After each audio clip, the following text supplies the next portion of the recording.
Right සියලු දෙනාට සුබ දවසක් වේවා. PST drive YouTube නාලිකාවට සියලු දෙනා සාදරයෙන් පිළිගන්නවා. ඉතින් අද මම කතා කරන්න හිතුවේ බද්ධ කිරීමේ තාක්ෂණය පිළිබඳ. ඉතින් ජෛවපද්ධති තාක්ෂණයේ දෙන මේ බද්ධ කිරීම සම්බන්ධ පාර්ට් එක තමයි එහෙම නැත්නම් ශාක ප්‍රචාරණ එහෙම නැත්නම් කෘත්‍රිම ශාක ප්‍රචාරණ බද්ධ කිරීම පාර්ට් එක තමයි අද මම කතා කරන්න හිතුවේ. රයිට්. අපි බලමු ඉස්සෙල්ලා මොකද්ද මේ බද්ධ කිරීමක් කියන්නේ කියලා. මූල මණ්ඩලයක් සහිත ද්විබීජ පත්‍රය ශාකයට වෙනස් ශාකයක කොටසක් සම්බන්ධ කර තනි ශාකයක් ලෙස වර්ධනය කර ගැනීම බද්ධ කිරීම වේ. ඔව්. අපි දන්නවා ළමයි බද්ධ කිරීම කියලා කියන්නේ මූල මණ්ඩලයක් සහිත ද්විබීජ පත්‍රය. හොඳට මතක තියාගන්න මූල මණ්ඩලයක් සහිත ද්විබීජ පත්‍ර ශාකයකට වෙනත් ශාක කොටසක් සම්බන්ධ කරලා තනි ශාකයක් ලෙස වර්ධනය කර ගැනීම තමයි බද්ධ කිරීම කියලා කියන්නේ. බොහොම සරලව කිව්වොත් එම වෙනත් ශාකයක කොටසක් එහෙම නැත්නම් මූල මණ්ඩලයක් සහිත ශාකයක කොටසකට වෙනත් ශාක කොටසක් සම්බන්ධ කර තනි ශාකයක් ලෙස වර්ධනය කරවා ගැනීම තමයි බද්ධ කිරීම කියලා කියන්නේ. නැවතත් කිව්වොත් මූල මණ්ඩලයක් සහිත ද්විබීජ පත්‍රී මූල මණ්ඩලයක් සහිත ද්විබීජ පත්‍රී ශාක කොටසකට වෙනත් ශාක කොටසක් සම්බන්ධ කරලා තනි ශාකයක් ලෙස වර්ධනය කර ගැනීම තමයි බද්ධ කිරීම කියලා කියන්නේ. right. අපි බලමු මෙහිදී ග්‍රාහකය දැන් බද්ධ කිරීමේදී අපි මම කතා කරා මූල මණ්ඩලයක් සහිත ශාකයක් ගැන කතා කරා නිර්වචනේ. එතනින් යා පිටින් ගනු ලබන ශාක කොටසක් ගැන කතා කරා. එතකොට ඔය මූල මණ්ඩලයක් සහිත ශාක කොටස තමයි ග්‍රාහකය කියලා කියන්නේ. අපි බලමු මොකද ග්‍රාහකය කියන්නේ කියලා. right. මෙහිදී මූල මණ්ඩලයක් සහිත පසට සම්බන්ධ වන ශාක කොටස ග්‍රාහකය වේ. ඔව්. නැවතත් කිව්වොත් ග්‍රාහකය කියලා කියන්නේ මූල මණ්ඩලයක් සහිත එහෙම නැත්නම් අනුජය සම්බන්ධ කරනු ලබන ශාක කොටස. මේ කොටස තමයි ග්‍රාහකය කියලා කියන්නේ. බොහොම සරලව නැවතත් කිව්වොත් මූල මණ්ඩලයක් සහිත පසට සම්බන්ධ වන ශාක කොටස තමයි ග්‍රාහකය කියලා කියන්නේ. right. අනුජය කියලා කියන්නේ ග්‍රාහකයට වෙනත් ශාකයකින් සම්බන්ධ කරන අංකුරය හෝ රිකිල්ල අනුජය නම් වේ. ඔව්. නැවතත් කිව්වොත් අනුජය anu ග්‍රාහකයට වෙනත් ශාකයකින් සම්බන්ධ කරන අංකුරය හෝ රිකිල්ල අනුජය නම් වේ. ඔව්. මේක ළමයි මේ ග්‍රාහකයට සම්බන්ධ කරන. එහෙම නැත්නම් ග්‍රාහකයට එහෙම නැත්නම් මූල මණ්ඩලය සහිත ශාක කොටසට සම්බන්ධ වෙනත් ශාකයකින් සම්බන්ධ කර ලබන අංකුරය හෝ රිකිල්ලට තමයි අනුජය කියලා කියන්නේ. right.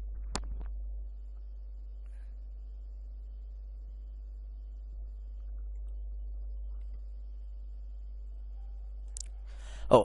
මේ තියෙන ළමයි අනුජය සහ ග්‍රාහකය තමයි මේ තියෙන්නේ. ඔකට පේනවා. පළවෙනි රූප සටහන මම අනුජය කියලා නම් කරලා තියෙනවා.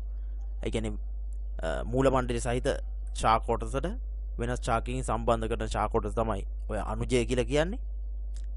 ග්‍රාහකය කියලා කියන්නේ මූල මණ්ඩලේ සම්බන්ධ වන ශාක කොටස තමයි ග්‍රාහකය කියලා කියන්නේ. මම හිතන රූප සටහන් කොට පැහැදිලිව පේනවා. රූප සටහන් ආශ්‍රයෙන් ඔකටිද පැහැදිලිව හඳුනා ගන්න පුළුවන්. right. ඔව්. බද්ධ කිරීමේ මූල ධර්මය. මෙහිදී ග්‍රාහකේ හා අනුජය සංගත විය යුතු අතර කැම්බියම හා සනාල පටක එකිනෙකට ස්පර්ශ විය යුතුය. බද්ධ කිරීම සඳහා යොදා ගන්නේ ද්විබීජ පත්‍ර ශාක පමණකි. ඔව්. බද්ධ කිරීමේ මූල ධර්ම ගැන කතා කරොත් මේකේ ළමයි මේ ග්‍රාහකය සහ අනුජය කියන මේ ශාක කොටස් දෙක. මම කිව්වා ග්‍රාහකය කියලා කියන්නේ මූල මණ්ඩලයේ සහිත ශාක කොටස බද්ධ කිරීම යොදා ගන්න. අනුජය කියලා කියන්නේ පිටින් යොදා ගන්න ලබන ග්‍රාහකයට සම්බන්ධ වන ශාක කොටස. එහෙම නැත්නම් පිටින් ගන්න ලබන ශාක කොටස තමයි අනුජය කියලා කියන්නේ.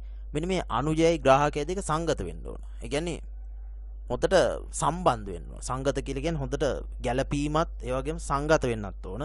මේ අතර කැම්බියම හා සනාල පටක එකිනෙකට ස්පර්ශ වෙන්න ඕන. මෙන්න මේ ග්‍රාහකය සහ අනුජය කියන කොටස් දෙකේ. මෙන්න මේ කැම්බියම සහ සනාල පටක ආශ්‍රිතව තමයි ප්‍රධාන වශයෙන්ම ප්ලෝයම පටකය සහ සෛලම වාහිනී කියන පටක දෙක පිටා තිබෙන්නේ. මොකද ප්ලෝයම පටකයේදී වෙන්නේ ආහාර පරිවහනය ශාකය තුල ආහාර පරිවහනය වෙන්නේ ප්ලෝයම් පටකය තුල. සෛලම් පටකයෙන් වෙන්නේ ජල පරිවහනය. ශාකය තුල ජල පරිවහනය තමයි මෙන්න මේ සෛලම වාහිනී වලින් වෙන්නේ. එතකොට ග්‍රාහකයේ සහ අනුජයේ කැම්බියම හා සනාල පටක එකිනෙකට හොඳින් ස්පර්ශ වෙලා තියෙනවා. ස්පර්ශ වෙලා තිබ්බේ නැත්නම් ඒ බද්ධය සාර්ථක වෙන්නේ නැහැ. ඒ වගේම අනුජය සහ ග්‍රාහකයේ හොඳින් සම්බන්ධ වෙන්න ඕන. හොඳ සම්බන්ධතාවයක් තියෙනවා. අර මං කිව්වාගේ කලින් කිව්වාගේ කැම්බියම් හා සනාල පටක ඒ අනුජය හා ග්‍රාහකයේ දෙකේ හොඳින් සම්බන්ධ වෙලා තියෙනවා. මේක තමයි බද්ධ කිරීමේ වැදගත් කාරණාව. රයිට්. බද්ධ කිරීම සඳහා යොදාගන්නේ ද්විබීජ පත්‍ර ශාක පමණකි. ඔව්. බද්ධ කිරීම සඳහා සාමාන්‍යයෙන් යොදාගන්නේ ද්විබීජ පත්‍ර ශාක පමණයි. දැන් පොල් වගේ පොල් පුවක් වගේ ශාක සාමාන්‍ය යොදාගන්නේ අපි මම ඉස්සර කතා කරන්නම්. මොකද මේ වීඩියෝ එකේ අවාසි යටතේ තියෙනවා ඒ පාර්ට් එක මම ඉස්සරදී කතා කරන්නම්. මොකද ද්විබීජ පත්‍ර ශාක පමණක් යොදාගන්නේ කියලා ඔකට තේරෙයි. රයිට්. ඔව්. බද්ධ කිරීම සඳහා ශාක කොටස් පිළියෙල කර ගැනීම. ඔව්. මුලින්ම බද්ධ කිරීම සඳහා සුදුසු ශාක කොටස් වන ග්‍රාහකයා අනුජය තෝරාගත යුතුය. ඔව්. අපි දන්නවා සාමාන්‍යයෙන් මේ බද්ධ කිරීම සඳහා මුලින්ම මේ ශාක කොටස් වන ග්‍රාහකයා අනුජයක් අපි තෝරා ගන්න ඕනේ. එතකොට ඒක ආවට ගියාට තෝරා ගන්න බෑ. ඒ ලක්ෂණ තියෙනවා. ඒ අනුව අපි අනුජය සහ ග්‍රාහකය තෝරා ගන්න ඕනේ. රයිට්. අනුජය තෝරා ගැනීමේදී සැලකිලිමත් විය යුතු කරුණු අනුජය ලබා ගන්න. ඔව්. සැලකිලිමත් විය කරුණු. අනුජය තෝරා ගැනීමේදී සැලකිලිමත් විය යුතු කරුණු අපි බලමු. ඔව්. අනුජය ලබා ගන්න මෞෂාකය පැතුරුණු කොළ දාවක් සහිත වෙන්න ඕන. අපි සාමාන්‍යයෙන් දන්නවා මේ අනුජය කියන කොටස. එහෙම නැත්නම් මේ අනුජය කියන කොටස ගත්තොත් මේක පළදාවක් දැරීම සඳහා තමයි. එහෙම නැත්නම් යම් පළදාවක් එහෙම නැත්නම් අස්වැන්නක් ලබා ගැනීම සඳහා තමයි මේ අනුජය කියන කොටස දායක වෙන්නේ.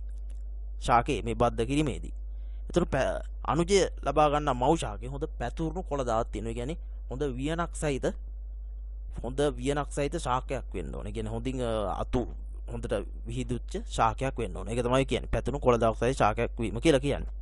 ශීඝ්‍ර අඛණ්ඩ වර්ධන විලාසයක් පැවතිය යුතුය. ඉතා වේගෙන් හා යම් ක්‍රමවත්ව හොඳින් වර්ධනය වෙච්ච ශාකයක් වෙන්න ඕන. හොඳ ඒ වගේ ශාකයෙන් තමයි ඒ වගේ මෞෂාකයෙන් තමයි මේ අනුජ කොටස් ගන්නෙ. ඒ කියන්නේ වර්ධනය බාල වෙච්ච ඒ වගේ මොකද අස්වැන්නක් ලබා ගන්න අපි ගන්නෙ. වර්ධනය බාල වෙච්ච දුර්වල ශාක වලින් අපි ගන්නෙ නෑ අනුජය විදියට. ඒක තමයි මේ කියන්නේ. රෝග හා පලිබෝධ වලට ප්‍රතිරෝධී විය යුතුය. ඊළඟ කාරණා. ඔව්. ඔව්. ඒකත් අර කතාවට සම්බන්ධයි. මම ඊට හිත කිව්ව කතාවට සම්බන්ධයි. මොකද අනුජය එහෙම තමයි යොදා ගන්න ලබන මෞෂාකය. අනුජය ගන්න ලබන මෞෂාකය රෝග හා පලිබෝධ වලට අනිවාර්යෙන් ප්‍රතිරෝධී වෙන්න ඕනේ. කියන්නේ ලෙඩ රෝග වලට ගොදුරු නොවෙච්ච සහ නොවීමට හැකියාවක් තියෙන ශාක වෙන්න ඕන. නැත්නම් ඒක ගැටලුවක්. මොකද හරි අස්වැන්නක් ගන්න බෑ. මොකද ඒ හරි අස්වැන්නක් ගන්නත් බෑ. ඒ ශාක පිළිබඳ යම් ගැටලුවක් ඇති වෙනවා. ඒ වගේම තිරසාර අස්වැන්නක් ලබා දී යුතුයි. ඔව්. ඒ අස්වැන්න ඒ කියන්නේ මෞෂාකේ හොඳ තිරසාර අස්වැන්නක් ලබා දෙන්න ඕන. ඒ කියන්නේ තිරසාර අස්වැන්නක් කියලා කියන්නේ අද දැන් මීට කලින් මෙහෙම කියන්නකො මීට කලින් කිලෝ 5ක අස්වැන්නක් ලැබුවා නම් ඒ කියන්නේ ශාකය දැන් අපි ගත්තොත් එහෙනම් උදාහරණයක් වශයෙන් ගත්තොත් කිලෝ 5ක අස්වැන්නක් ලැබුවා නම් ඒ අස්වැන්න ඉදිරියට ඒ අස්වැන්න ඒ වගේම තියෙන්න ඕන. අඩු වෙන්න බෑ. ඒකයි තිරසාර අස්වැන්නක් කියලා කියන්නේ. දැන් උදාහරණයක් විදිහට කිව්වොත් එහෙම යම් කාලයක දැන් මේ මෞෂාකේ අස්වැන්න කිලෝ 5ක අස්වැන්නක් ලැබුවා නම් නැවතත් කිව්වොත් ඒ අස්වැන්න දිගින් දිගටම අඩු වෙන්න බෑ. ඒ අස්වැන්න කිලෝ 5ක ඒ අස්වැන්න ඒ විදිහටම ඉස්සරහට පවත්වාගෙන යනවා. මොකද තිරසාර කියන්නේ අනාගතයේදී ඒ අස්වැන්න හම්බෙන්න ඕන. මොකද ඔකට දන්න දේ තමයි දැන් අපි දන්න දේ තමයි සමහර ශාක තියෙනවා මේ දැන් ඉස්සර දැන් අතීතයේ අපි සලකලා බලද්දී හොඳ අස්වැන්න හම්බ වෙනවා. නමුත් අනාගතයේදී යන්න අස්වැන්න අඩු වෙනවා. එහෙම වෙන්න බෑ. හොඳ තිරසාර අස්වැන්නක් අනිවාර්යෙන් අපිට ලබා දෙන්න ඕනේ. මොකද අස්වැන්න නොවෙනස්ව එකම අස්වැන්න එකම දිගින් දිගටම ලබා දුන්න මෞෂාකයක් වෙන්න ඕනේ. එහෙම මෞෂාකයෙන් තමයි අනුජ ගන්නෙ. රයිට්. ඊළඟ ඉහළ ගුණාත්මයෙන් යුතු අස්වැන්නු ලබා දිය යුතුයි. අපි දන්න සාමාන්‍යයෙන් හොඳ ගුණාත්මක කියන්නේ ගුණාත්මක ගැන කතා කරනකොට දැන් අඹ එහෙම ගත්තොත් එහෙම හොඳට රසවත් පළ රසවත් හොඳට ඒ අඹ වල හොඳ අස්වැන්නක් ලබා දෙන හොඳ එහෙම තමයි අපි අඹ ගෙඩියක් ගත්තොත් එහෙම අපි සලකන සාධක තියෙනවා ඇඹුල් නැති හොඳ පැණි රස ඒ වගේ අඹ ශාකයක් ගැන කතා කරොත් හොඳ ගුණාත්මක බව යුතු ශාකයකින් මේ අනුජය ගන්න ඕන. රයිට්. ග්‍රාහකයේ සමග අසංගතියක් නොපෙන්වීම. අපි ගත්තොත් එම බද්ධ කිරීමේදී යොදා ගන්න ලබන ග්‍රාහකයාත් එක්ක මෙන්න මේ මෞෂාගෙන් ගන්න ලබන අනුජ කොටස හොඳින් ගැලපෙන්න ඕන. ඒ කියන්නේ අසංගතියක් පෙන්වන්න බෑ. නොගැලපීමක් පෙන්වන්න බෑ. හොඳින් ගැලපෙන්න ඕන. ඕක තමයි අසංගතියක් නොපෙන්විය යුතුය කියලා කියන්නේ. ඒ කියන්නේ හොඳින් ගැලපෙන්න ඕන. ඒකෙන් තමයි කියන්නේ. පෙර කන්නේ පළදරු ශාකයක් වෙන්න ඕන. ඔව් අනිවාර්යයෙන්ම පෙර කන්නේ දැන් අඹ ශාකයක් ගැන උදාහරණයක් කිව්වොත් එහෙම උදාහරණයක් වශයෙන් කිව්වොත් එහෙම කලින් ඒ ශාකේ ඒ මව් ශාකේ අනිවාර්යෙන්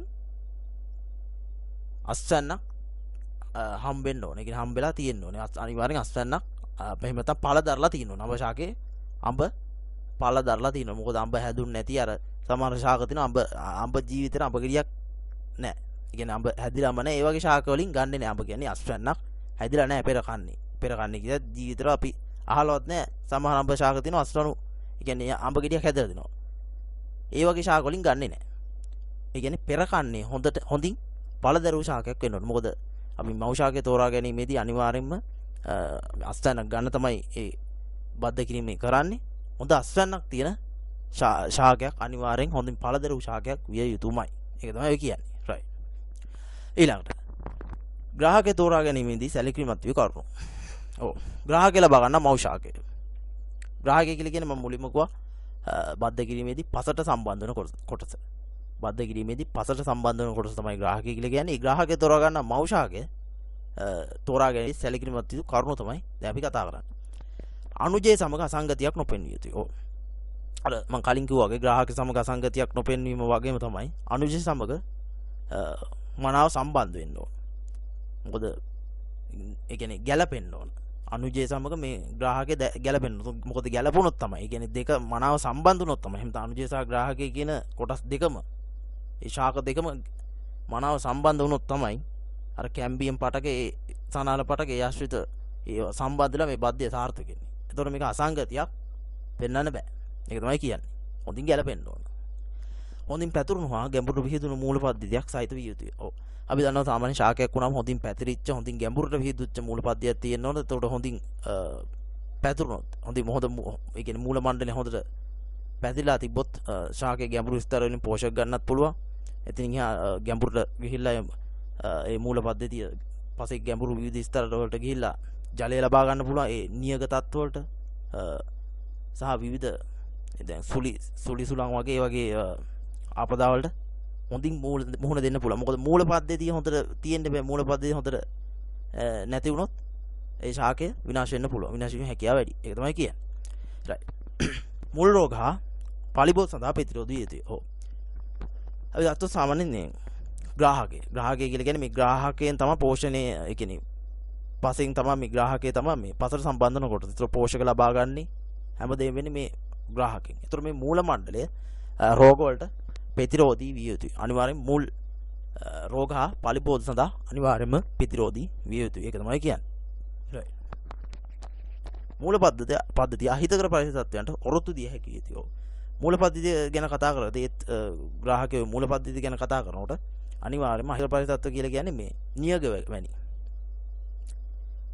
ජලය දැන් සමහර පරිසර තියෙනවා ජලය නැහැ, ජලය අඩුයි. අන්න ඒ වගේ අහිතකර පරිසරත් වලට අනිවාර්යෙන් ඔරොත්තු දෙන්න ඕනේ. මොකද අපි බද්ධයක් සිදු කරාට පස්සේ මේකට ජලය යම් කාලයක් ජලය නොදමා හිටියත් ඒ ශාකය මිය යන්න බෑ. එකපාරට දැන් මූල පද්ධතිය පිළිබඳ යම් ඒ කියන්නේ මූල පද්ධතිය මේ අහිතකර පරිසරත් වලට දරා ගන්න ඕන, ඔරොත්තු දෙන්න ඕන. නැත්තම් ඒ ශාකේ විනාශ වෙනවා. මොකද අහිතක දැන් එකපාරට නියගයක් එකපාරට දවස් 3-4ක් වහින්න නැතුව තිබිලා එකපාරට මේ මූල පද්ධතිය ඔරොත්තු නොදුන්නොත් ඒ ශාකය මැරලා යනවා. එහෙම වුණොත් ඒ බද්දේ වැඩක් නැහැ. ඒකින්ද හොඳ අහිතකර පරිසර තත්ත්වවලට එහෙම නැත්නම් ජලය හිඟ ඒ වගේ අහිතකර පරිසර තත්ත්වවලට ඔරොත්තු දෙන මූල මණ්ඩලයක් අනිවාර්යෙන් ඒ ග්‍රාහකයේ සතුව තිබිය යුතුයි. ඒක තමයි කියන්නේ. රයිට්. බද්ධ කිරීම සඳහා අනුජය හා ග්‍රාහකයේ පිළියෙල කර ගැනීම. ඉස්ලාම් බලමු කොහොමද අනුජය පිළියෙල කරගන්නේ කියලා. අංකුර බද්ධයේදී අංකුර සක්‍රිය තත්ත්වයේ නොමැති නම් බද්ධ කිරීමට දින 7-10කට පමණ පෙර අග්‍රස්ත අංකුර ඉවත් කිරීම වගේ පාර්ශ්වික අංකුර සක්‍රිය සාමාන්‍යයෙන් අපි දන්නවා අංකුර බද්ධයකදී කියන අංකුරයක් යොදාගෙන සිදු කරන ලබන බද්ධ ක්‍රමයකදී සක්‍රිය තත්ත්වයේ නැත්නම් බද්ධ කිරීමට දින 7ක් ඒ කියන්නේ අංකුර බද්ධයේ අංකුරයක් කියන එක සක්‍රීය තත්ත්වය නැත්නම් ඒ කියන්නේ බර ක්‍රියාශීලීව එහෙම නැත්නම් මෝරලා අවශ්‍ය තත්ත්වේ නැත්නම් බද්ධයේදී අපි කරන්නේ බද්ධ කිරීම දින 7-10කට පමණ පෙර අග්‍රස්ථ අංකුරය ඉවත් කරනවා. ශාකය තුල තියෙන අපි අඹ ශාකයක් ගන්න ඕනේ. අඹ ශාකයේ තියෙන අග්‍රස්ථ අංකුරේ ඉවත් කරනවා. කියන්නේ දළු කොටස් ඉවත් කරනවා.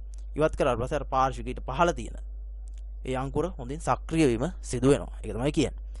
අංකුර බද්ධයේදී අංකුර ලබා ගැනීම ශාකයේ දළු ඇති වෙන අවස්ථාවේදී නොකළ යුතුයි. සාමාන්‍යයෙන් දළු ඇති වෙන අවස්ථාවේදී එහෙම අංකුර ලබා ගැනීමක් සිදු කරන්නේ නැහැ. මොකද දළු ඇති වෙන අවස්ථාවේදී එහෙම කරන්නේ නැහැ. සාමාන්‍ය දළු නැති හොඳ පුෂ්ටිමත් ඒ කියන්නේ ශාකයෙන් තමයි අංකුර ලබා ගැනීම සිදු කර යුත්තේ. ඒක තමයි කියන්නේ. ග්‍රාහකයෙ පිළියෙල කර ගැනීම. බද්ධ කිරීමට මාස 2කට පමණ පෙර පොහොර දැමීම නතර කළ යුතුය. අපි දන්නවා දැන් අපි මුලින් ඉඳන්ම අපි ග්‍රාහකය ගැන කතා කරනකොට ග්‍රාහකයේ සම්බන්ධව අපි කතා කරනකොට කිව්වෙම මූල මණ්ඩලයේ අනිවාර්යයෙන් මේ ලෙඩ රෝග වලට අහිතකර පරිසරතර ඔරොත්තු දිය යුතුමයි කියලා. එතකොට බද්ධ කිරීම සාමාන්‍ය මාස 2කට පමණ පෙර මෙන්න මේ අහිතකර පරිසරතරට ඔරොත්තු දෙන්න නම් පොහොර දැමීම මේ වගේ දේවල් නතර කර යුතුයි. මොකද අපි බද්ධය කරාට පස්සේ අපි සිටුවන ස්ථානෙත් අපි ස්ථිරව වගා කරන ශේෂ්ඨ වේවා යම් ස්ථානයක ස්ථිර වගා කරොත් මේ ස්ථානේ පස්සේ පෝෂක නැති වෙන්න පුළුවන්. ඒ පෙරපරදී එහෙම අපි තවානේ අඹ පැල තිබ්බා වගේ පෝෂක නැති වෙන්න පුළුවන්. අන්නේ පරිසරයේ තත්ත්වයට මෙන්න මේ පැල හුරු කර යුතුයි. මොකද අර ස්ථිර භූමියේ තියෙන තත්ත්වෙට හුරු කර යුතුයි. ඒකින්ද මේ ග්‍රාහකයට බද්ධ කිරීමට පෙර මාස 2කට පමණ පෙර පොහොර දැමීම වගේ දේවල් නතර කරන්න ඕන. බද්ධ කිරීමට සතියකට පමණ පෙර සිට ජල සම්පාදනය නතර කර යුතුයි. ඒත් කරන්නේ අර ශේෂ්ඨයේ තියෙන එහෙම නැත්නම් අපි වගා කරන ස්ථිර භූමියේ තියෙන ඒ අහිතකර පරිසර තත්ත්වවලට මූල මණ්ඩලයේ ඔරොත්තු දෙන්න පුළුවන් ආකාරයට පුරුදු පුහුණු කිරීමක් තමයි මේ කරන්නේ. ඒක තමයි කියන්නේ. right. ග්‍රාහක ශාකයේ දළු ඇති අවස්ථාවේදී බද්ධ කිරීම සඳහා ග්‍රාහකය නොගත යුතුය. ඔව් සාමාන්‍ය ග්‍රාහක ශාකයේ දළු ඇති අවස්ථාවේදී බද්ධ කිරීම සඳහා මේ ග්‍රාහක ගන්නෙ නැහැ. අපි දන්නවා සාමාන්‍යයෙන් මේ දළු ඇති වෙනවා කියලා කියන්නේ ශාකයේ තියෙන සීරම පෝෂක කොටස් ඒ දළු ඒ ඇති වීම සඳහා ගිහිල්ලා ඉවරයි. ඒ තියෙන පෝෂක ඒ වගේ දේවල් හෝමෝන හැම දෙයක්ම ඒ ශාකයේ ඒ දළු ඇතිවීම සඳහා වැය වෙලා ඉවරයි. ඒතර බද්ධයක් කිරීමේ කරනකොට ග්‍රාහකයෙක් ගන්නෙ නෑ ඒ වගේ ශාක වලින්. ඒක තමයි කියන්නේ. දළු ඇති වෙන අවස්ථාවේදී සාමාන්‍ය බද්ධ කිරීම සඳහා ග්‍රාහක අපි ගන්නෙ නෑ. ඒක තමයි කියන්නේ. right. ඔව් ප්‍රධාන වශයෙන් අපි බද්ධ යක් ගැන කතා කරනකොට ශාක බද්ධ කිරීම ගැන කතා කරනකොට ප්‍රධාන වශයෙන් ක්‍රම දෙකකට අපි මේක බෙදනවා. අංකුර බද්ධය සහ රිකිලි බද්ධය කියලා. ඒ යට තියෙන අංකුර බද්ධය කියන්නේ මොකක්ද කියලා අපි බලමු. right. යාන්ත්‍රමික වර්ධනය වූ සක්‍රීය අංකුරයක් සහිත පොත්තක් එහෙම නැත්නම් අණුජය එක් ශාකකින් ලබාගෙන එම කුලයටම අයත් ග්‍රාහක ශාකයට කැම්බියම එකිනෙක ස්පර්ශනසේ සම්බන්ධ කර තනි ශාකයන් ලෙස වර්ධනය වීමට ඉඩ සැලසීම අංකුර බද්ධය වේ. ඔව් අපි දන්නවා මේකෙදි ළම මේ අංකුර බද්ධය දාන්නේ යාන්ත්‍රමික වර්ධනය වෙච්ච සක්‍රීය අංකුරයක් සහිත පොතු කැබැල්ලක්. එහෙම නැත්නම් ශාක පොත්තක්.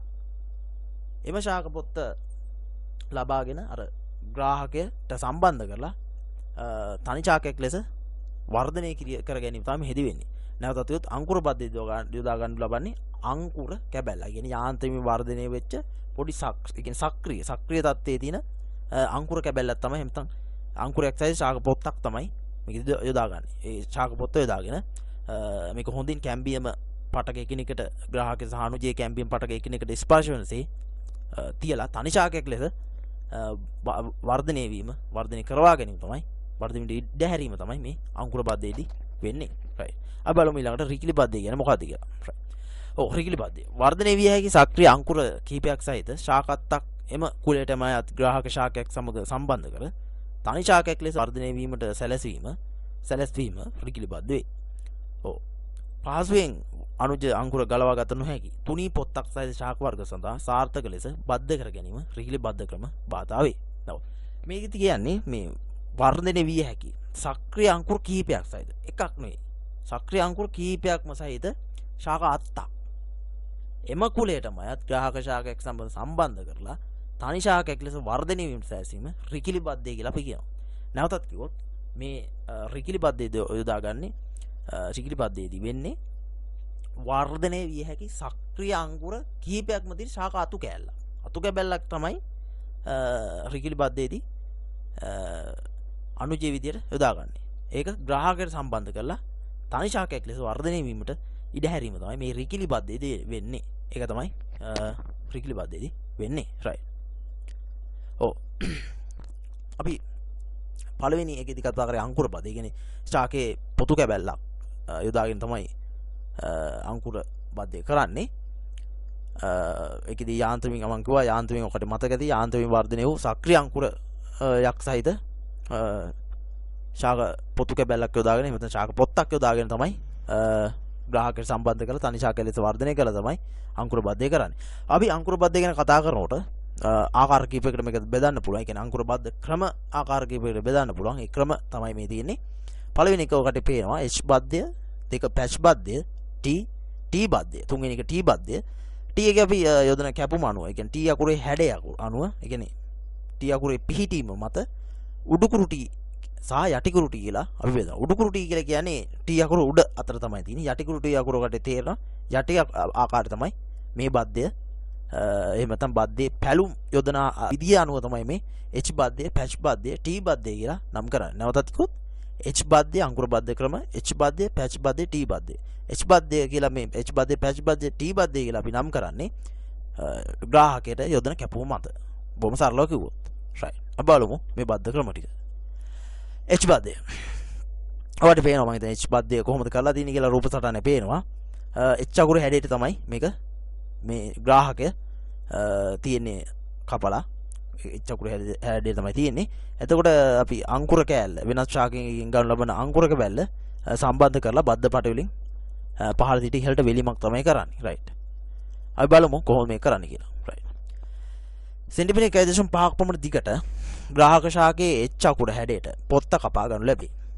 සෙන්ටිමීටර් 1.5ක් පමණ දිගට ග්‍රාහක ශාකයේ H අකුර හැඩයට පොත්ත කපා ගන්නු ලැබේ. සෙන්ටිමීටර් 3ක් 4ක් 5ක් දික් වූ අනුජ කැබැල්ල ඉහත රූප සටහන ආකාරයට ග්‍රාහක ශාකයට ඇතුල් කර වෙනු ලැබේ. අපි දන්නවා තමයි සාමාන්‍යයෙන් මේකෙදි කරන්නේ මේ ග්‍රාහක ශාකය සෙන්ටිමීටර් 1.5ක් පමණ දිගට H අකුර හැඩයට පොත්ත කපනවා. H අකුර හැඩයට තමයි කපන්නේ. සෙන්ටිමීටර් 1.5ක් පමණ දිගට පොත්ත කපා ගන්න බෑ. සෙන්ටිමීටර් 3ක් 4ක් පමණ දික් වූ අනුජ කැබැල්ලක් ඊට රූප සටහන ආකාරයට මම කිව්ව රූප සටහන ආකාරයට ග්‍රාහක ශාකයට ඇතුල් කර වෙනු ලැබේ. ඔව් මේකෙදි කරන්නේ මේ සෙන්ටිමීටර් 1.5 ආකාරයට මේ ග්‍රාහකය කපනවා. ග්‍රාහකයා H අකුර හැඩයට කපලා හරහට කැවුමක් යදනවා. ඊට පස්සේ අනුජ ඇතුල් කිරීමේදී ග්‍රාහකයේ උඩු පොතු තිර දැන් H අකුරේ ආකාරය ඔකට රූප සටහන පැහැදිලි H අකුරේ ආකාරයට ඒක කපලා අපි හරහට කැපුමක් දානවනේ ග්‍රාහකේ. ඒකේ අර හරහට කැපුම දැම්ම තැනින් අපි සෙමින් උඩු පොතු තීරය උඩටත් යටි පොතු තීරය යටටත් ඇද අර අනුජය එහෙම නැත්නම් අර ගලවගත්ත පොත්ත එහෙම නැත්නම් අනුජ කැබැල්ල ඒකේ ඇතුලේ තියලා ඒ ගැලව පොතු තීරයට තියලා අර උඩටත් පහළටත් ඇදලා ගැලවපු පොතු තීරයේ තියලා පහළ සිට ඉහළට බෙදනවා. ඒක තමයි මේ කියන්නේ. ගැලව පොතු තීරයට අනුජ කැබැල්ල සෙමින් ඇතුල් කළ යුතුයි. ඔව්. මං කිව්වා අර සෙමින් ඇතුල් කරලා පසුව බද්ධයේ වෙලීමේදී පොලිතින් හෝ බද්ධ පට වලින් පහළ සිට ඉහළට වෙලීම සිදු කර යුතුයි. පසුව බද්ධ කර ස්ථානයේ ඉහළින් බද්ධ පටින් වෙලීම සිදු කරයි. ඔව්. මේකෙදි මං කිව්වා පැහැදිලිවම H අකුරේ හැඩයට ග්‍රාහකේ කපා ගන්නවා. H අකුරේ හැඩයට ග්‍රාහකේ කපාගෙන අර මැදින් හරහට කැපුමක් දානවා. H අකුර වගේ හරහට කැපුමක් දානවනේ. ඒ කැපුමේ මැදින් උඩ පොතු තීරේ උඩටත් යට පොතු තීරේ යටටත් ඇදලා අපි ගත්ත යාන්ත්‍රික වර්ධනය වූ අර සක්‍රීය අංකුර කැබැල්ල එහෙනම් ශාක පොතු කැබැල්ල අනුජ කොටස අර උඩටත් පහළටත් ඇදපු පොතු තීරේ තියලා පොතු තීරේ හිමීට වසලා බද්ධ පට වලින් පහළ සිට ඉහළට වෙලීම සිදු කරනවා. ඒක තමයි බොහෝ මේ බද්ධ H බද්ධයේදී වෙන්නේ. මම හිතන්නේ පැහැදිලි. ඔක රූප සටහන් දැක්කම පැහැදිලි වෙයි.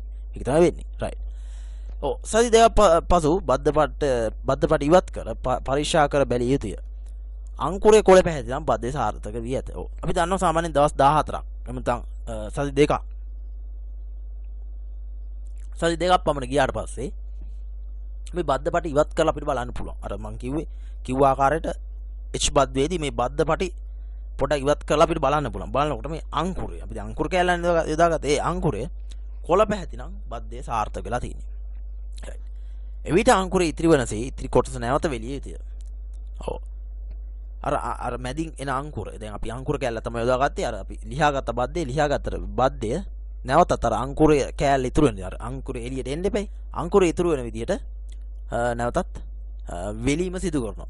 අර මැද අංකුරය අපි වෙලීම තුලින් එහෙම නැත්නම් වෙලීම අතරින් එන විදිහට වෙලීම අතරින් එන විදිහට නැවතත් වෙලීම සිදු කරනවා.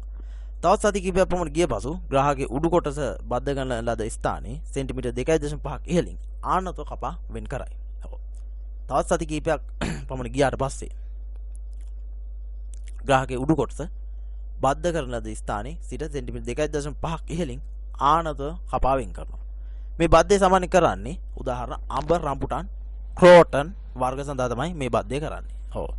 නැවතත් කිව්වොත් ඔකට පැහැදිලි මදි වගේ නා අපි අර අංකුර ඉතිරි වෙනසේ ඉතිරි කොටස අපි මේ වෙලා ගන්න කතාවක් කියවනේ මම. දැන් මම කිව්වේ දැන් උදාහරණයක් වශයෙන් ගත්තොත් එහෙම මේක තවත් කියන්නේ අංකුරේ එළියට ආවට පස්සේ කියන්නේ ශාකය ආවට පස්සේ දැන් අනුජ කැලල ගත්තා. ඒ අනුජෙන් ශාකය එළියට ආවට පස්සේ තවත් සති කිහිපයකින් ඒක බද්ධ පටිනින් අර වෙලා තිබු ස්ථානේ අයින් කරලා ඒ බද්ධකල ස්ථානයේ සෙන්ටිමීටර් 2.5ක් පමණ ඉහළින් ආනත කපා වෙන් කිරීමක් තමයි මේක දිගන. ඒ කියන්නේ සම්පූර්ණ අර ශාකය ග්‍රාහක ශාකය ඉවත් කරලා අපි යොදපු එහෙම නැත්නම් අර කැපුම මත ශාක පුතු කැබැල්ලේ ශාකය බවට පරිවර්තනය කරගෙන තමයි මේ කරන්නේ. right.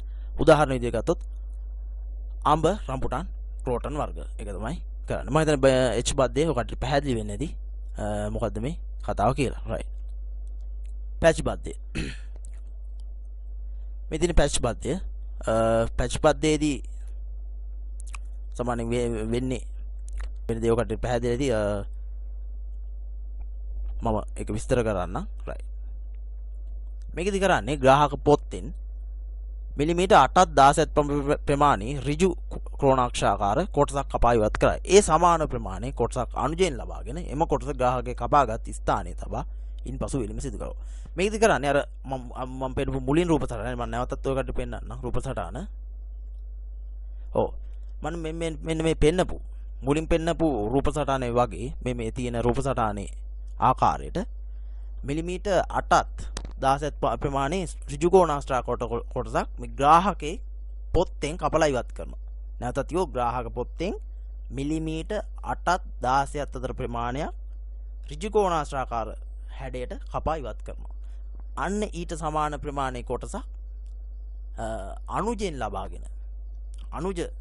ලබාගෙන අර කපපු හිස්තැනට ඒ අනුජ කොටස තියලා වෙලීම සිදු කරනවා. පහළ සිට ඉහළට තමයි වෙලීම සිදු කරන්නේ. සාමාන්‍යයෙන් අඹ මේ පැච් බද්දේ සිදු කරන්නේ අඹ වගේ ශාක වලට පැච් බද්දේ ඉතා යෝග්‍යයි. right. ටී බද්දේ. ටී බද්දේ ගැන කතා කරනකොට උඩුකුරු ටී සහ යටිකුරු ටී බද්දේ කියලා කොටස් දෙකකට බෙදනවා. අපි බලමු කොහොමද ටී බද්දේ කරන්න කියලා. පලියක ආකාරයට ගත් අංකුරයක් ග්‍රාහකයට ඇතුල් කිරීමක් මෙහිදී සිදු කරයි. මෙහිදී බද්ධ කිරීමට ගන්න අංකුරය වෙන් කර ලබා ගත යුතුය. ඔව් පලියක ආකාරයට ගත් අංකුරයක් ග්‍රාහකයට ඇතුල් කිරීමක් මෙහිදී සිදු කරයි. මෙහිදී බද්ධ කිරීමට ගන්න අංකුරය වෙන් කර ලබා ගත යුතුය. මේකෙදි කරන්න ළමයි මේ අංකුරය එහෙම නැත්නම් අනුජ කොටස පලියක ආකාරය තමයි ගන්නෙ. පලි ඔකට දැන් ටී අකුරට ගැලපෙන විදියට තමයි ඒක හදාගන්නේ. රූප සටහනේ මම දාපුවම ඔකට පැහැදිලි වෙයි. මම රූප සටහන පෙන්නන්නම්. තමයි මේ ග්‍රාහකයට ඇතුල් කරන්නේ. ඒ කියන්නේ පලියක ආකාරයේ කොටස තමයි ග්‍රාහකයට ඇතුල් කරන්නේ. මේදී බද්ධ කිරීමට ගන්න අංකුරය වෙන් කර ලබාගත යුතුය. ඔව් මේකෙදී තමයි මේ අංකුරය වෙන් කරලා ලබා ගැනීම තමයි මේක තියෙන්නේ. right. පසුව සෙන්ටිමීටර් 2.5ක් දිගු කැපුමක් ග්‍රාහකයේ දමා එම කැපුමේ ඉහළ කෙළවර හරස් අතට කැපුමක් යෙදිය යුතුය. ඔව් මේකෙදී ළමයි ග්‍රාහකයේ විශේෂයෙන් ග්‍රාහකයේ සෙන්ටිමීටර් 2.5ක් දිග කැපුමක් යොදනවා. ග්‍රාහකයට දමා එම කැපුමේ ඉහළ කෙළවර හරස් තත්ත්වයට. දැන් T අකුර හැඩයට නෙවෙන්න ඕන. T අකුර හැඩයට එන්න ඕන. ඒ කියන්නේ සෙන්ටිමීටර් 2.5ක් දිග කැපුමක් ග්‍රාහකයට දාලා ඒ කැපුමේ ඉහළ කෙරවල හරස් අතට කැපුමක් යොදන්න ඕන. ඒ ආකාරයට අපි කියන උඩුකුරු T ආකාරය කියලා. හරස් කැපුම පහළ කෙරවලින් යෙදු විට එය යටිකුරු T කැපුමක් විදිහට කියනවා. වෙන් කරගත් අනුජ ග්‍රාහකයේ කැපුම තුළට ඇතුල් කළ යුතුය. ඔව්. අර T අකුර හැඩයට දාගත් අපි යොදාගත්ත කැපුම ග්‍රාහකයේ මත හිමින් මේ පොතු තීරය ඉවත් කර අර H බද්ධය වගේ පොතු තීරය ඉවත් කරලා අර පලිහක ආකාරය යොදාගත්ත අංකුර කෑල්ල ඒකට ඇතුල් කරලා පහළ සිට ඉහළට වෙලීම තමයි මේකෙදි කරන්නේ. මම රූප සටහන් පෙන්නන එක එතකොට පැහැදිලි වෙයි. right. උඩුකුරු T බද්ධය සිදු කරන ශාක තමයි උදාහරණ විදියට ගත්තොත් අඹ අලිපේර පෙයාස්. අඹ අලිපේර පෙයාස් යටිකුරු T ගත්තොත් උදාහරණ වශයෙන් ගත්තොත් දොඩම් දෙහි නාරං රෝස පීචස් වැනි ශාකවල මේ යටිකුරු T බද්ධය සිදු කරනවා. right. රූප සටහන මම දැන් පෙන්නන්නම්. මේ තියෙන්නේ T බද්ධය සිදු කරන ආකාරය. ඔය තියෙන්නේ මේ පලිහක ආකාරය වගේ ඔකට පැහැදිලි මේ රූප සටහනේ පේනවා. දෙවෙනි රූප සටහනේ බලන්න පලිහක ආකාරයක ශාක කොටස ඔකට පේනවා. ඉතින් මෙන්න මේ ශාක කොටස මේ පලිහක ආකාර ශාක කොටස මෙන්න මේ T අකුරේ හැඩේට කපාගත්තු මෙන්න මේ ග්‍රාහක කොටසට සම්බන්ධ කරලා තමයි මේ බද්ධය සිදු කරන්නේ. right. ඕක තමයි සරලම කතාව. right. ඊළඟට අපි කතා කරා මේ රිකිලි බද්ධය. රිකිලි බද්ධ ක්‍රම පිළිබඳව මේ රිකිලි බද්ධය කියන්නේ මොකක්ද කියලා අපි කතා කරා. රිකිලි බද්ධය කියලා කියන්නේ යාන්ත්‍රමින් වර්ධනය වෙච්ච සක්‍රීය අංකුර කීපයක් සහිත යාන්ත්‍රමින් වර්ධනය වූ සක්‍රීය අංකුර කීපයක් සහිත ශාක අතු කැබැල්ලක් යොදාගෙන තමයි මේ බද්ධ කිරීම කරන්නේ. මේ බද්ධ රිකිලි බද්ධ ක්‍රම කීපයක් ගැන අපිට තියෙනවා සාකච්ඡා කරන්න අපේ ජයපති තාක්ෂණයේදී සිලබස් එකේ. එතකොට අපි කතා කරමු මේ රිකිලි බද්ධ ක්‍රම පිළිබඳ. right. අංක 1 තමයි පැලුම් රිකිලි බද්ධය. 2 කිරුළු බද්ධය, ආරුක්කු බද්ධය, ස්ටෝම් බද්ධය, ජීවහා බද්ධය, සෑදල බද්ධය, පැති බද්ධය. එතකොට අද අපි මේ පාඩමේ රිකිලි බද්ධ ක්‍රම සියලුම මෙන්න මේ රිකිලි බද්ධ ක්‍රම පිළිබඳ අපි කතා කරනවා. right. අපි ඉස්සරහ බලමු පැලුම් රිකිලි බද්ධය කොහොමද කරන්න කියලා. අනුජය සෙන්ටිමීටර් 15ක් පමණ දිග රිකිල්ලක් මෞෂාකින් ඉවත් කරයි. අනුජය සෙන්ටිමීටර් 15ක පමණ දිග රිකිල්ලක් මෞෂාකින් ඉවත් කර එහි පහළ කෙරවල සෙන්ටිමීටර් 4ක පමණ ප්‍රමාණය කූඤ්ඤයක හැඩයට දෙපැත්තට ඇලයට කපනු ලැබේ. මේකද කරන්නේ මේ යොදා ගන්න ලබන අනුජය සෙන්ටිමීටර් 15ක පමණ දිග රිකිල්ලක් තමයි යොදාගන්නේ. එහිදී අර ඒ යොදා ගන්න ලබන අනුජ කොටස එහෙම නැත්නම් මෞෂාකයෙන් වෙන් කරලා ගන්න ලබන අනුජ කොටස පහළ කොටස දෙපැත්ත සෙන්ටිමීටර් 4ක් පමණ පහළ කෙළවර සෙන්ටිමීටර් 4ක් පමණ ප්‍රමාණයක් කූඤ්ඤ ආකාරයට දෙපැත්ත ඇලයට හිටින විදිහට දෙපැත්ත ඇලයට කපා ගන්නු ලබනවා. ඒ කියන්නේ කූඤ්ඤයක් විදිහට කපා ගන්නවා. ඒක තමයි මේකදී කරන්නේ. ග්‍රාහකයේ පොළොව මට්ටමේ සිට සෙන්ටිමීටර් 20ක් 25ක් පමණ ඉහළින් සිරස්ව කැපිය යුතුය. තියුණු පිහියක ආදායෙන් ග්‍රාහකයේ තිරස් කැපුම තුලින් සෙන්ටිමීටර් 5ක් පමණ පහළට හරිමැදින් පැලුම් යොදා කූඤ්ඤයක ආකාරයට කූඤ්ඤ ආකාරයට අනුජය ඇතුල් කළ හැකිසේ ග්‍රාහකය සකස් කළ යුතුය. කූඤ්ඤ ආකාරයක සකස් කරගත් අනුජය ග්‍රාහකයේ කැපුම තුලට ඇතුල් කර කැපුම තල තදින් සම්බන්ධ වෙනසේ බද්ධ පටි වලින් පහළ සිට ඉහළට වෙලිය යුතුය. මේකෙදි කරන්නේ බොහොම මම අර අනුජය හදාගන්න විදිය මම කිව්වා මුලදී. අනුජය සෙන්ටිමීටර් 15ක් පමණ දිග අනුජ කැලක් ගන්නවා. ඊට පස්සේ ඒ අනුජ කැපැල්ලේ මෞෂාකයෙන් වෙන් කරගත් අනුජ කැපැල්ලේ පහළ සිට ඉහළට සෙන්ටිමීටර් 4ක් පමණ කොටස කූඤ්ඤ ආකාරයට දෙපැත්ත ඇල කරලා හදා ගන්නවා.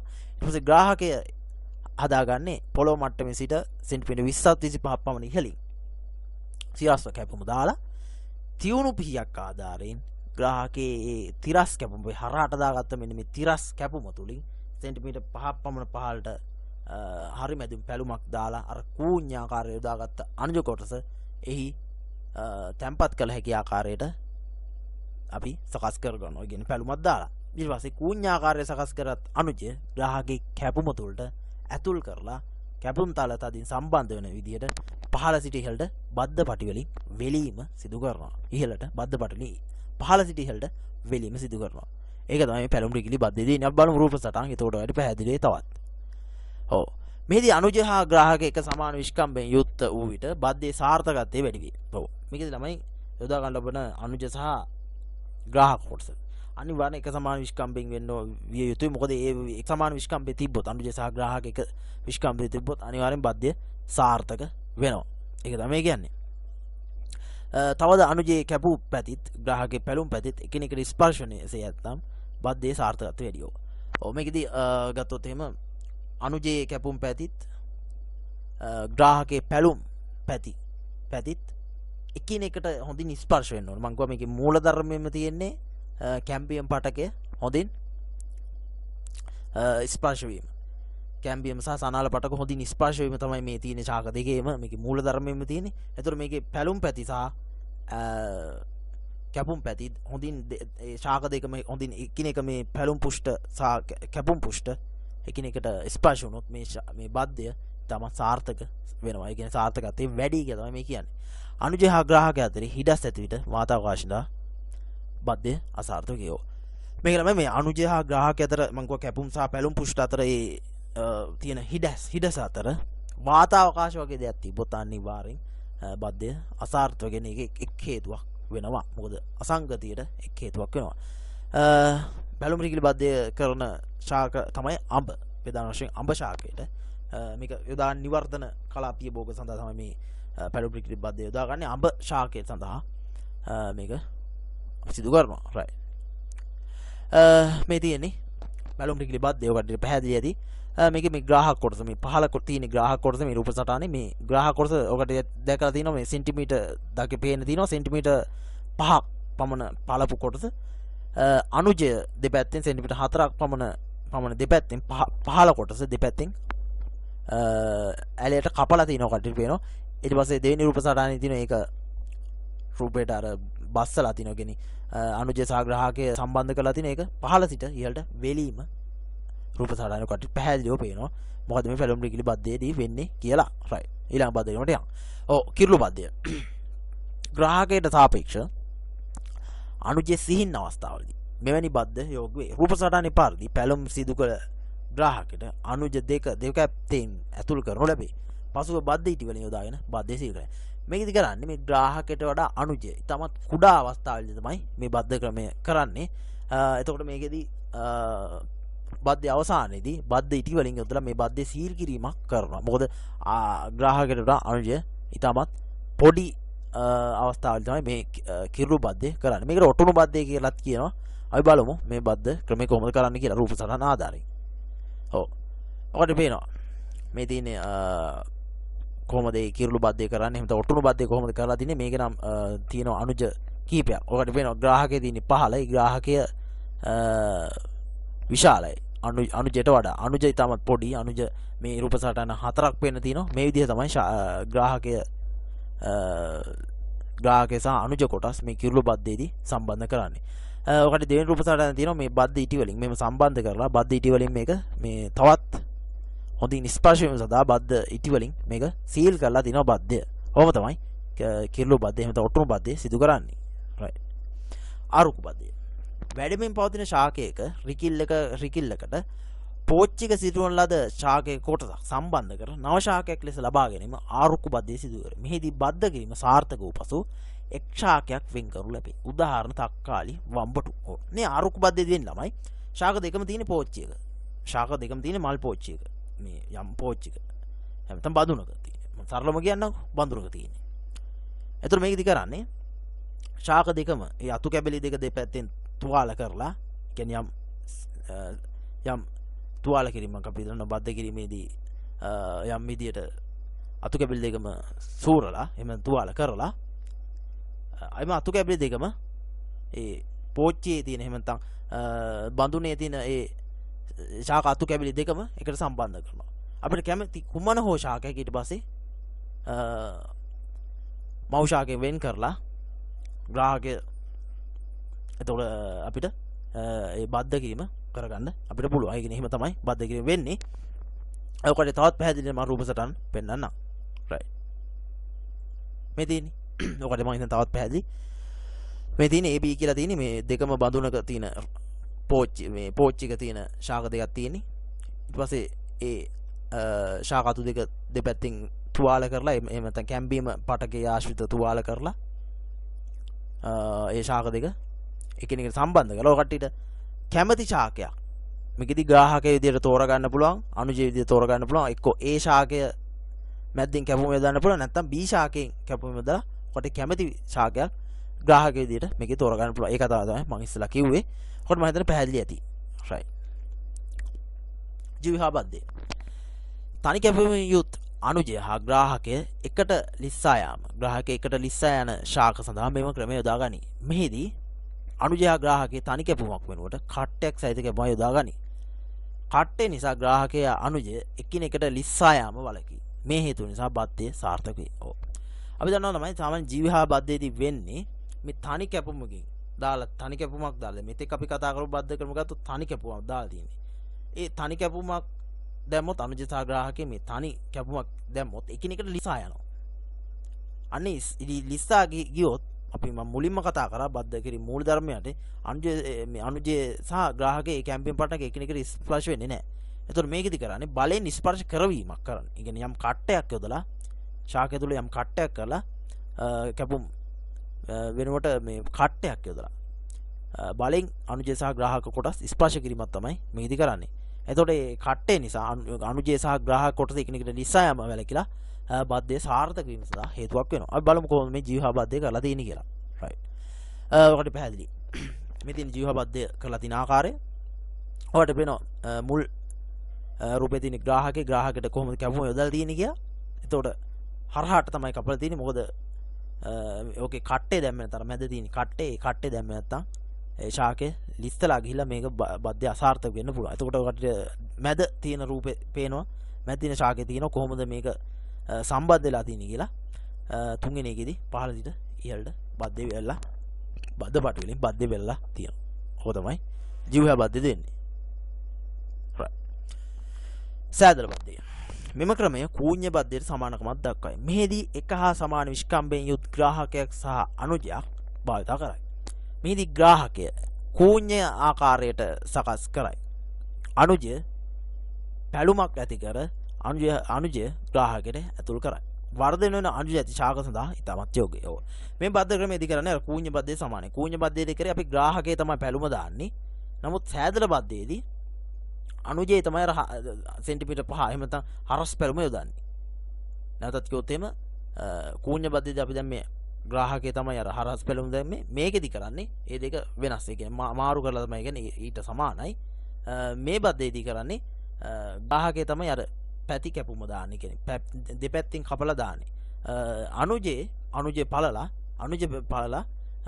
ඒට තමයි අනුජය සහ ග්‍රාහකයේ සම්බන්ධ කිරීමක් කරන්නේ. මේක දෙන්නේ අර කූඤ්ඤ බද්දේම තමයි. කූඤ්ඤ බද්දේ ප්‍රති විරුද්ධ පැත්ත. ඒ කියන්නේ විරුද්ධ පැත්ත තමයි මේ සෑදල බද්දේදී වෙන්නේ. අපි බලමු මේ කොහොමද කරලා තියෙන්නේ කියලා. right. මේ තියෙන්නේ. ඔකට පේනවා. මේ පළවෙනි රූප සටහනේ පේනවා කොහොමද ග්‍රාහකයේ හදලා තියෙන්නේ කියලා මේ කොහොමද හරි ගැසලා තියෙන්නේ කියලා. ඒ කියන්නේ දෙපැත්ත තමයි මේ ග්‍රාහකයේ දෙපැත්ත කපලා තියෙනවා. එතකොට අනුජය පැලුමක් යොදලා තියෙනවා. එතකොට අපි කූඤ්ඤ බද්දේ දැක්කා මේක අනිත් පැත්ත තමයි කූඤ්ඤ බද්දේ දුනා. කූඤ්ඤ බද්දේ දුනේ ග්‍රාහකයා තමයි පල්ලා තිබ්බේ. නමුත් මේකෙදි අනුජය තමයි පල්ලා තියෙන්නේ. මේ බද්දේ ක්‍රමයේදී ඔකට මම හිතන්නේ පැහැදිලි ඇති කොහොමද මේ සෑදල බද්දේ වෙලා තියෙන්නේ කියලා. right. පැති බද්දේ. කුඩා අනුජයක් සහ විශාල ග්‍රාහකයක් ඇති අවස්ථාවලදී සිදු කරයි. ග්‍රාහක ශාකයේ පොත්තේ සිදුර සකස් කර අනුජ කූඤ්ඤයක ආකාරය සකස් කර සිදුර තුළට ඇතුළු කර වෙල්ලු ලැබේ. ඔව්. මේකෙදි කරන්නේ සාමාන්‍යයෙන් ග්‍රාහකයට වඩා අනුජ කුඩා අවස්ථාවලදී තමයි මේ බද්දේ සිදු කරන්නේ. නැවතත් කිව්වොත් ග්‍රාහකය විශාල අවස්ථාවලදී සහ කුඩා අනුජ අවස්ථාවලදී තමයි අනුජේ කුඩා අවස්ථාවලදී තමයි මේ බද්දේ සිදු කරන්නේ.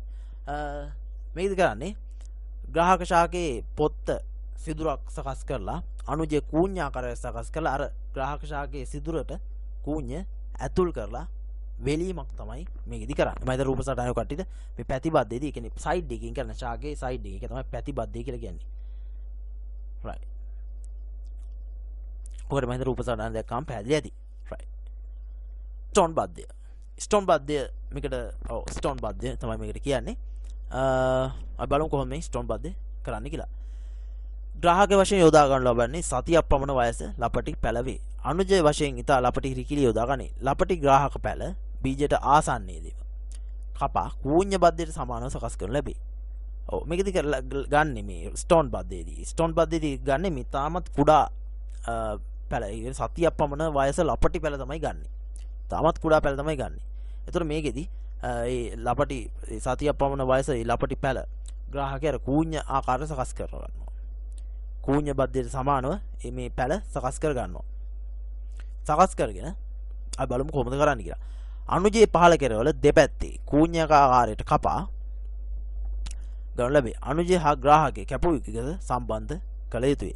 ග්‍රාහකයේ කෙලවර ඇලෙන සුළු භාවය අනුජය හා ග්‍රාහකය අතර සම්බන්ධතාවය වර්ධනය කරයි.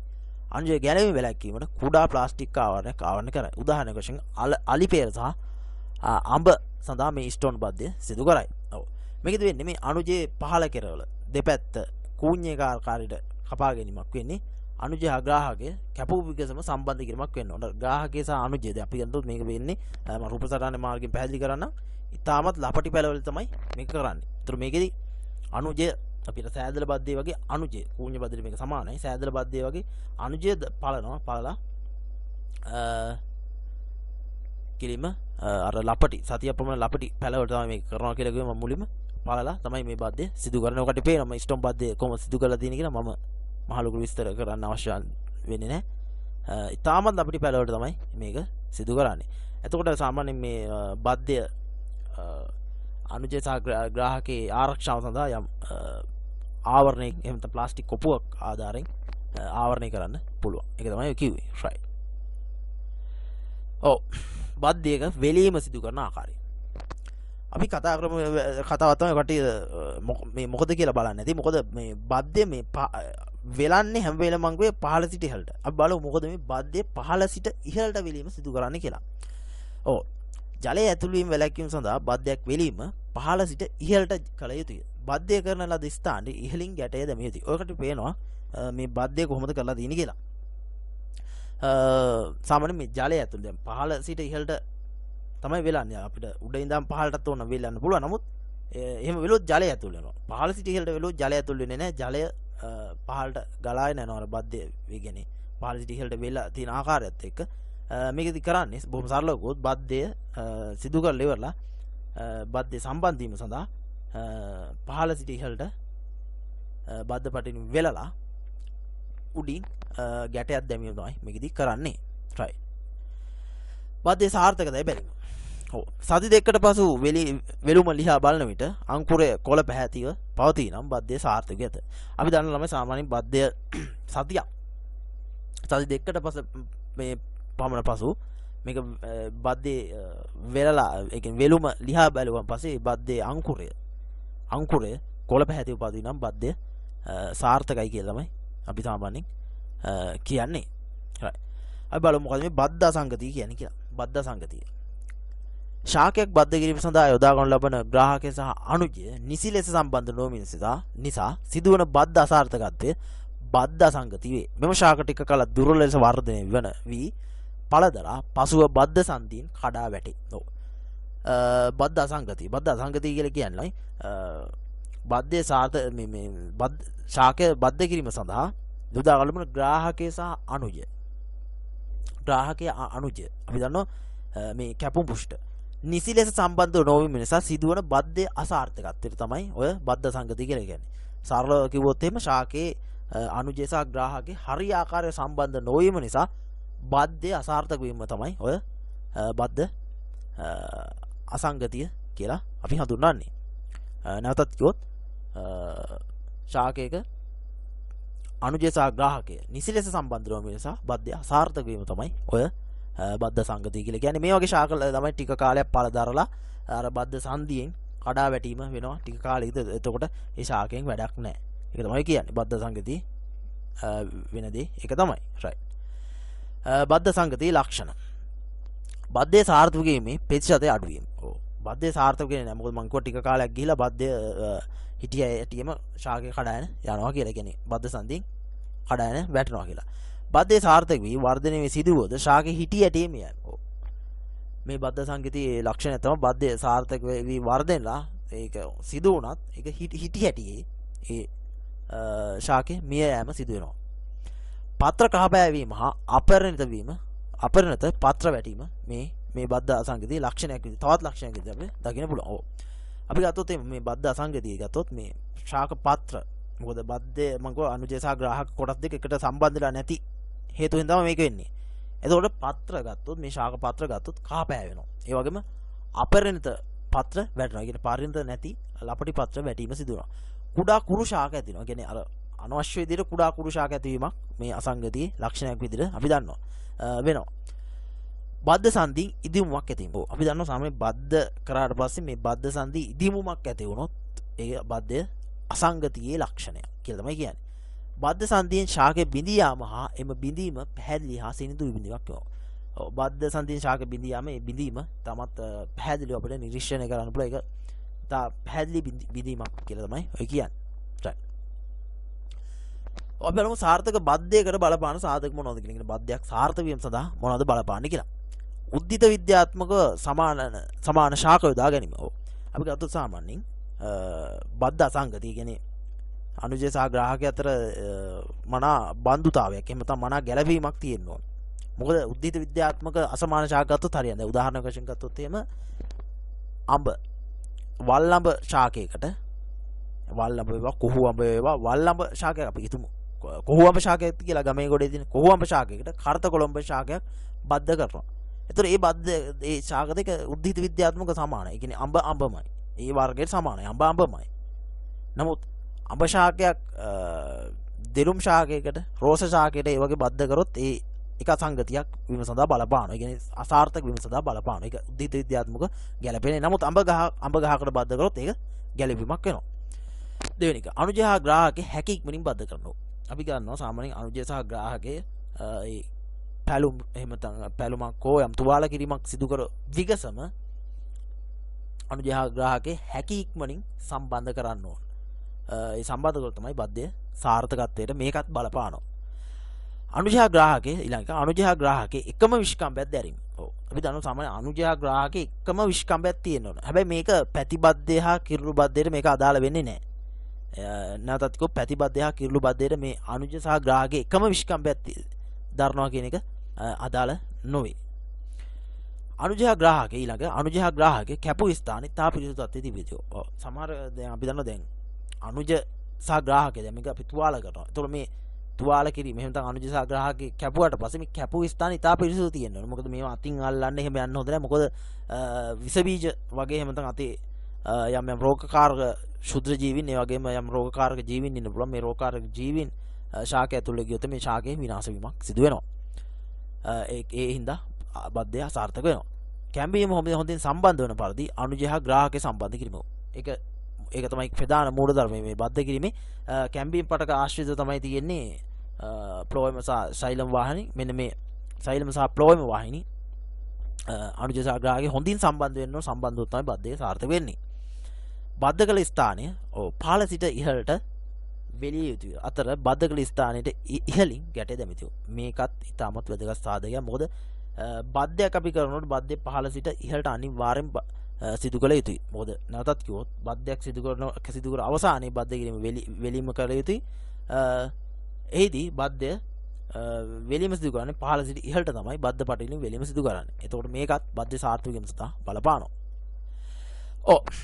අපි බද්ධ කිරීමේ වාසි තමයි අපි අවසානයේදී අපිට කතා කරන්න තියෙන්නේ. බද්ධේ වාසි. බලමු මොනවද මේ වාසි කියලා. උසස් ප්‍රවේණික ලක්ෂණයෙන් යුත් ශාකයක් ඇතිවීම. එයින් අංකුර හෝ රිකිලි කිහිපයකින් එම මව් ශාකයට සමාන ලක්ෂණ ඇති ශාක කිහිපයන් නිපදවා ගත හැකියි. ඔව්. මේකෙදි ළමයි ග්‍රාහකයට යොදාගන්නේ වෙනත් හොඳ උසස් ලක්ෂණ සහිත මව් ශාකයක ගත්තු ශාක තමයි. මොකද අපි මේ බද්ධ කිරීමේදී අපි මුලදීම සාකච්ඡා කරා මේකෙදි ළමයි ප්‍රධාන වශයෙන් අනුජයේ විදිහට අපි යොදාගන්න හොඳ උසස් ප්‍රවේණික ලක්ෂණ ඇති ශාකයක්. ඒ හින්දා එම උසස් ප්‍රවේණික ලක්ෂණ ශාකයක් මේ ග්‍රාහකයට සම්බන්ධ කිරීමම හේතුවෙන් උසස් ප්‍රවේණික ලක්ෂණ ශාක ඇති වෙනවා. ඔව්. එයින් අංකුරා රිකිලි කිහිපයකින් එම මව් ශාකයට සමාන ලක්ෂණ ඇති ශාක නිපදවා ගත හැකියි. අපි දන්නවා මේකෙදි මව් ශාකයට සර්ව සමාන ලක්ෂණ ඒ වගේ ලක්ෂණ තියෙන එහෙම නැත්නම් මව් ශාකයට සමාන ලක්ෂණ තියෙන ඇති ශාක බොහෝ දුරට නිපදවා ගන්න පුළුවන්. ඒක තමයි කියන්නේ. විවිධ වර්ණයෙන් යුත් ශාකතු කීපයක් එකම ශාකයට බද්ධ කිරීමෙන් අලංකාර ශාකයන් නිපදවාගත හැකියි. අපි දන්නවා සාමාන්‍ය කිරුළු බද්ධයේදී අර අපි කරා ඒකදී කරේ විශාල ග්‍රාහකයකට කුඩා අණුජ කීපයක් සම්බන්ධ කරලා තමයි කරේ. එතනදී අර යොදා ගන්න ලබන අණුජ කොටස් විවිධ ශාක කොටස් සම්බන්ධ කරලා අපිට විවිධ අලංකාර ශාක නිපදවා ගන්න පුළුවන්. ඊළඟ ස්වයන් වන්ද සහ පරාගණයේ අපහසු ඵලදාව අඩු ශාකවලට ඵලදාව වැඩි ශාක කොටස් බද්ධ කිරීම ඵලදාව වැඩි කරගත හැකියි. අපි දන්නවා මේ ස්වයන් වන්ද කියන්නේ මේ බීජ යොදාගෙන එහෙම නැත්නම් බීජ යොදාගෙන පැල ලබා ගන්න බැරි. එහෙම නැත්නම් පරාගණය කරන්න අමාරු. ඒ වගේම අස්වැන්න අඩු ශාක කොටස් බද්ධ කිරීමෙන් අස්වැන්න අඩු ශාක කොටස් වලට ඵලදාව වැඩි ශාක කොටස් බද්ධ කිරීමෙන් හොඳ ඵලදාව එහෙම තමයි මේ ශාක වල ඵලදාව වැඩි කරගන්න පුළුවන්. මොකද අස්වැන්නක් අනිවාර්යෙන් ඕන. මොකද අස්වැන්නක් නොමැති ශාක අපි තියන් ඉදලා වැඩක් නැහැ. මොකද ඒ වගේ ශාක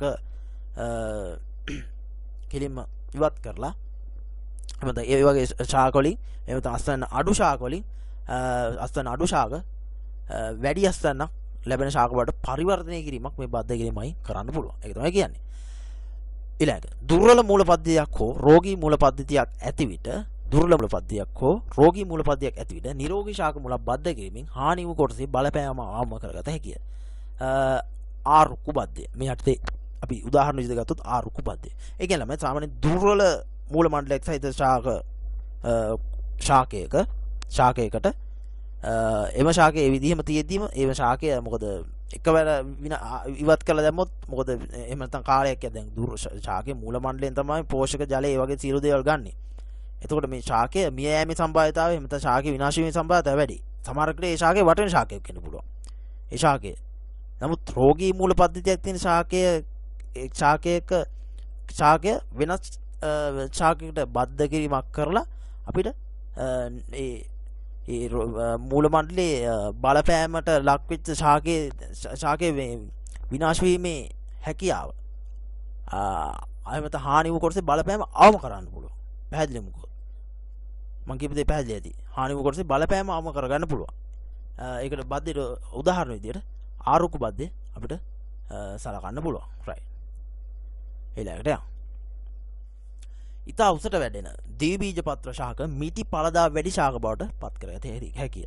ඔව් මේකෙදි ළමයි සාමාන්‍යයෙන් අපි ගත්තොත් එහෙම මේ බද්ධ කිරීමේදී ඉතාමත් උස ද්විබීජ පත්‍ර ශාක තියෙනවා. එimhe ශාක ඉතාමත් කොට ශාක බවට එහෙම නැත්නම් මිටි ඵලදාව වැඩි මිටි ශාක බවට පරිවර්තනය කරන්න පුළුවන්. උදාහරණයක් වශයෙන් ගත්තොත් අඹරැල්ල අඹ.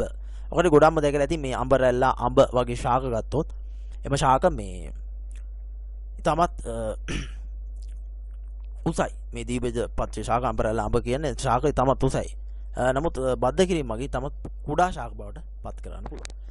වසරේ ඕනෑම කාලයකදී බද්ධ ක්‍රම මගින් ශාක ප්‍රචාරණය කරගත හැකිය.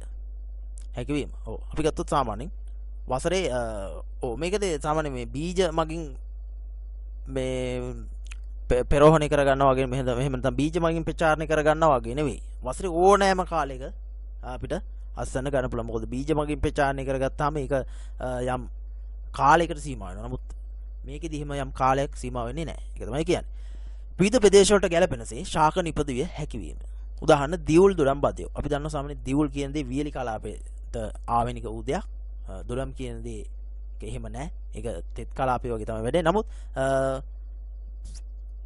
කොහොම නමුත් දිවුල් වියලි කලාපයේ හැදෙන දිවුල් වලට මේ අනිත් ප්‍රදේශයේ හැදෙන දුඩම් බද්ධ කිරීම මගින් විවිධ ප්‍රදේශ වලට ගැලපෙනසේ ශාක නිපදවා ගන්න පුළුවන්. ඒක තමයි කියන්නේ.